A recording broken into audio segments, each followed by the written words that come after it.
Hello guys, welcome back to the new fresh vlog. Actually कालच्या व्लॉगचा end करायचा राहिला, तो मी आत्ताच केला आणि आत्ता इथून आपला नवीन परत व्लॉग चालू करतो. कारण का आज आपली रिटर्न जर्नी आहे, त्याच्यामुळे आज आपले गोव्यातला शेवटचा दिवस काल होता, तो आज आपण चाललो रिटर्न. आणि आपण ट्रेन तिकीट्स काढले होते, त्यातले 3 झालेत कन्फर्म आणि एक आपल्याला जरा अजून कन्फर्म झालेलं नाही, वेटिंगला दाखवते. पण 3 तरी कन्फर्म झाले, ते एक चांगलं आहे. सो 11:30ची ट्रेन आहे, पण 52 मिनिट्स लेट दाखवते, त्याच्यामुळे ती 12:30पर्यंत पोहोचेल एस्टिमेट असं वाटतंय. पण काय नाही, आता तेच फ्रेश वगैरे होऊ, सगळेजण फ्रेश वगैरे होऊ आणि मग लगेच सगळेजण निघू. कारण का आमचं 10चं इथनं चेकआउट आहे, त्याच्यामुळे लवकर निघायला लागेल आणि मग पहिलं जाऊन आपल्याला तिवीमला पोचायला लागेल. कारण का रेल्वे स्टेशन इथून 16 किलोमीटर लांब आहे. सो त्याप्रमाणे त्या अकॉर्डिंगली प्लॅन करतो आणि निघूया. आता पहिलं आम्ही आता रेडी वगैरे झालो सगळेजण. हे बघा, लागले भूक. प्लॅन असा आहे की तिवीम स्टेशनला जाऊन तिथे कॅफे आहे, तिथे काहीतरी खाऊया. मग तोपर्यंत केळा वेफर्स आमची साथ देतात. त्यात नाही मला विचार कुठं आहे ते, चैन बिन तोडून ठेवशील. तर आम्ही निघालोय आणि आमचे ते अरुण दादा येत आहेत आम्हाला न्यायला, पण ट्रेन आहे थोडी लेट. एस्टिमेट टाईम 12:14 दाखवत आहे, पण तरी ते आता निघालेत बोलत आहेत, पण ते पोचतील. पण काय नाही, आता निघालोय. बाकी लेट लतीफ आम्ही तर कधीच रेडी आहोत. सो आल्याच्यानंतर भेटूयात. मग आता मी इथे काय ऐकलं मी इथे माझ्या चिकनची कोणीतरी तारीफ केलंय. गौरव काय म्हणत होतं? चिकन भारी झालंय ना.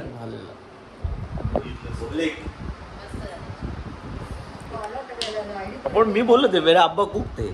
फायनली आम्ही आता इथून चेकआउट करतोय. आणि ॲक्च्युली ना खरं सांगायचं, त्या प्रॉपर्टीला सगळे लय विस करू. बेस्ट प्रॉपर्टी आतापर्यंत आम्ही फिरायला गेल्यापैकी बेस्ट प्रॉपर्टी मिळाली आहे. सो गोव्यात एक आता चांगलं आपण सजेस्ट पण करू शकतो आणि माहिती पण आहे आपल्याला अशी प्रॉपर्टी आहे. सो कॅब आली आहे आता मागे, तो हे बघा सगळी प्रॉपर्टी लास्ट टाईम एकदा तुम्हाला दाखवली आहे मी, तर इथून बघून घ्या पुन्हा. पण ही जागा आम्ही खूप मिस करणार आहोत, खास करून आमची बेडरूम. मजा आली पण इथे. गोव्यातले 3 दिवस खूप भारी होते. आम्हाला 1 दिवस अजून थांबायचं होतं, पण यांची ऑलरेडी बुकिंग आहे, सो काय करू शकत नाही. आणि चला, ट्रेन पण डिले हळूहळू कमी होत चालला आहे, त्याच्यामुळे आपण टायमात पोचलेलं बरं. ट्रेन गेली म्हणजे लफडा होईल. सो चला, आम्ही निघालो फायनली आमच्या प्रॉपर्टी. चलो बाय. हा मला कुठं बाय करताय? अच्छा त्यांना जरा. अच्छा, सो चला.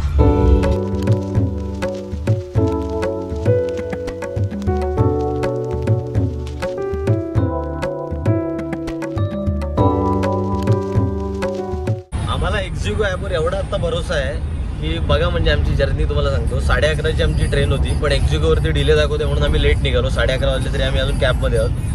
पण ट्रेन आता तिथे 12:05ला पोहोचणार आहे आणि आम्हाला लागण्यात अजून 18 मिनिटं. म्हणजे एकदम कट टू कट आम्ही पोहोचणार आहोत. मी एवढा विश्वास आहे की विश्वास ठेवायचा की फाटले तुमची थोडी फाटले. कारण का ट्रेन गेल्याच्यानंतर सगळं प्लॅनिंग पुढचं घंटं ना, तसं हो. नाही पोहोचणार एवढं आम्हाला नाही. डोळे कुठे आहेत तुझे? झोपलेत. तर टायमामध्ये पोचलो एकदम आम्ही. अजून मडगाव लागायची आहे. मडगाव नंतर मग आमची मरुसागर लागेल. मरुसागर बुरुमा कसली बुरुमा मरुसागर एक्सप्रेस. सो आता पटकन इथे खाऊन घेतो काहीतरी. आम्ही वेटिंगला बसलो इथे. ॲक्च्युली मडगाव एक्सप्रेस येते, मडगाव एक्सप्रेस नंतर आमची येणार आहे आणि नाश्ता पण केला नव्हता. सो काहीतरी आधी खाऊन घेतो. आम्ही आपण काय म्हणतो, पनीर सँडविच मागवले, पनीर भुर्जी सँडविच मागवलं आहे. सो लगेच खातो आणि निघतो. आम्ही पार्सलच घेतली, कारण का ट्रेन पण आली आहे. एकदम कट टू कट सगळं टायमिंगवरती आम्ही चालतोय आणि यावेळेला आपल्याला थांबायला लागलं त्याचा एक आनंद आहे. टायमात सगळे मिळतं आहे. सो चला. बघा आमची कोच स्थिती आहे. हे एक साईड अप्पर आणि ही वरची एक आहे आणि मिडल एक मधली आमची आहे. 3 आमच्या कन्फर्म झाल्यात. एक आजा विचार वेटिंगला आहे, त्याला आपण कुठेतरी करू. माझी ही सीट आहे. आईला हे कधी करला? दर्पण वेटिंग काय तो येऊ दे, हे टीसी उठवतो ह्याला. दर्पण वेटिंगला अजून देऊ. तोपर्यंत जरा आम्ही नाश्ता करून घेतो. आमचा नाश्ता राहिला होता, सो नाश्ता करून घेऊया. चला, फायनली सगळे आपले स्थानापन्न झालेले आहेत आपापल्या जागेवरती. अजय इकडे खाली गेलाय कुठे रे? हा इकडे आणि मी पण इकडे सेटअप लावलाय. आता एक आम्ही फक्त काय तंदुरी मागवली आहे.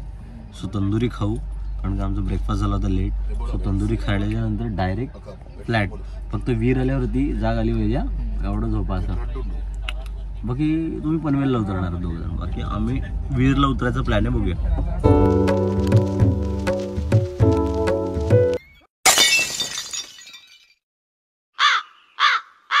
हां पिऊ बाय.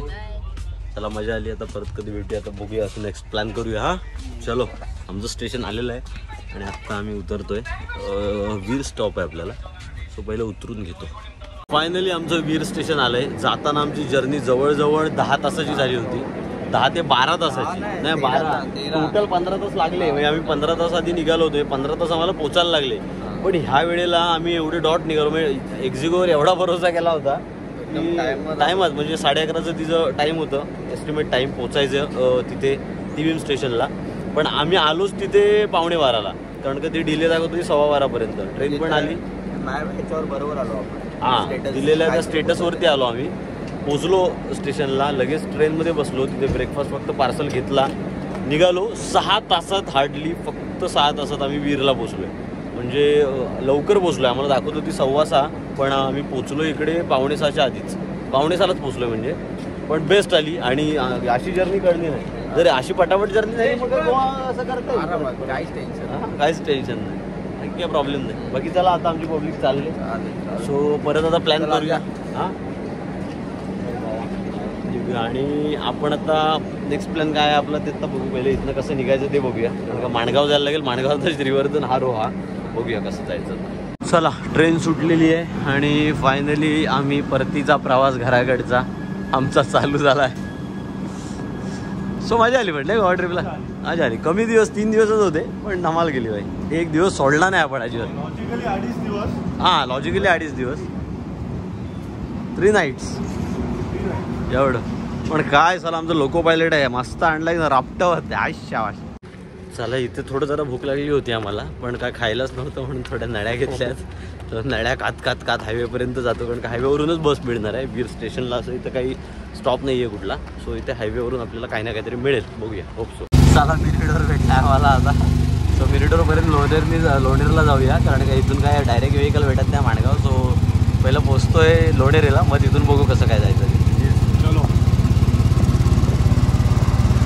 लोणेरला पोचलोय. एक 10 मिनिटाचाच प्रवास होता, फक्त 10-15 मिनिटाचा. पोचलो फायनली आणि जरा वडापाव होता असता, भूक लागली होती, काहीतरी थोडा खाऊन घेऊ. वडापाव खाऊन मग पुढचा प्रवास आपण चालू करूया, काय मिळते त्याप्रमाणे. आम्हाला फायनली शिवशाही भेटले. शिवशाहीने आम्ही लोणेरपासून माणगावला चाललो आहे आणि माणगाव आता डायरेक्टली अजिंक्यचं चाललं कोलाडला डायरेक्ट रोड जाईल. मला आता माणगावमधून एक सोर्स बघायला लागेल, जो आपल्याला श्रीवर्धनसाठी होतो. सो तेच सत्ता फक्त आहे. माणगावला पोहोचलो आहे मला वाटतं बरोबर. 5 मिनिटात ट्रॅफिक आहे, 5 मिनिटात पोचतो आणि मग चलो अपने अपने रस्ते. हां गोवा थोड्याच वेळात. बट सगळं लक्षात आणि सोबत घेऊन आलं. मेमरी सगळी ब्लॉगमध्ये सेव्ह आहे, त्याच्यामुळे काहीच हो बाय बाय. तो बघा अजिंक्य तिथे बसलाय आणि मला पण लगेच गाडी मिळाली, तुळजापूरवरनं आलेली. सो लगेच मी म्हणाला श्रीवर्धनला पोहोचेल, 1.5 तासात पोहोचायला पाहिजे गाडी. सो बरं झालं लगेच गाडी मिळाली, थांबायला नाही लागलो इथे. Bye bye. चला दोन्ही गाड्या वेगवेगळ्या आता जाणार. मसळ्याला पोचलो आहे आणि बसमध्ये मी फक्त एकटाच आहे. सो हे कधी बघायला भेटत नाही, गर्दी असते खूप, पण एकटाच आहे. पण ती बस टायमात भेटली हे इम्पॉर्टंट आहे. अर्ध्या तासात आता घरी पोचत. फायनली घरी पोचलो आहे आणि खूप चांगला प्रवास झाला. म्हणजे जास्त कुठे त्रास नाही झाला प्रवासात, काही नाही. आलो पण पटकन. जायला भले आम्हाला 15 तास लागले असतील, पण येताना आम्ही फक्त 6 ते 7 तासामध्ये आलो. सो एक रिटर्न जर्नी चांगली झाली. पण रिटर्न जर्नी कुणालाच आवडत नाही, तशी आम्हाला सुद्धा आवडली नाही. स्पेशली आम्ही गोव्याला तर मिस करतोय, पण स्पेशली त्या घराला खूप मिस करतोय. घर एवढं सुंदर होतं ना, आणि तुम्ही तिथे स्वतः असतात ना, ती रिलेट झाली असती गोष्ट, तसंच ते घर होतं. सो घराला खूप मिस करतोय सगळेजण. आत्ता पण आम्ही कॉल व्हीलवर तेच चर्चा करत होतो की यार घर मिस करतोय खूप. पण कधीही गोव्यात गेलो तर तीच प्रॉपर्टी बुक करणार, एवढं तर 100% आता. आणि गोव्याची ट्रिप खूप छान झाली. एवढ्या दिवसाचा तात काढलेला आपला शेवटी हा रखडलेला प्लॅनिंग यावेळेला सक्सेसफुल झालं. कारण का सगळ्या कुणाच्या ना कुणाच्या तरी रिझन्समुळे, कुठल्या ना कुठल्या तरी प्लॅनिंगच्या फसगतीमुळे काय ना काहीतरी आमचं मिस होतच होतं. पण ह्यावेळेला ठरवलं होतं की काही झालं तरी आपल्याला गोव्याला जायचं आहे. तसं प्लॅन सक्सेसफुल झाला.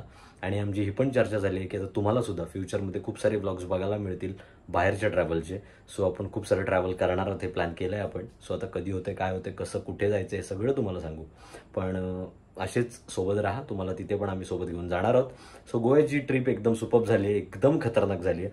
असेच नवीन नवीन ब्लॉग येत राहतील. कनेक्ट राहा आम्हाला. आणि आत्तापर्यंत ब्लॉगला लाईक नसेल केलं तर लाईक करा, शेअर करा आणि सबस्क्राईब करायला विसरू नका. Thank you so much for watching this blog guys and bye.